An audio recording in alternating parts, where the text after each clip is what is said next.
بالعلم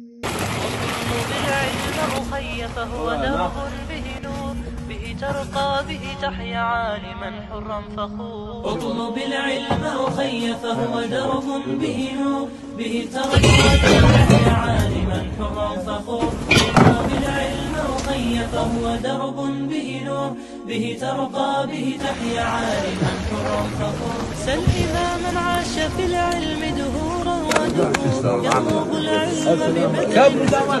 Arkadaşlar öncelikle Korkmaz mahallemize hoş geldiniz. Ben Korkmaz Köyü mahalle muhtarı Orhan Ünsal.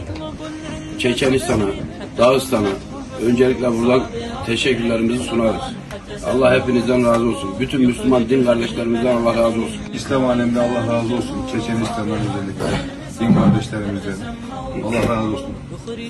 Muhammed'den Allah razı olsun. Özellikle Dağıstan ve Çeçenistan halkımıza çok teşekkür ediyoruz. Burada bizleri yalnız bırakmadınız.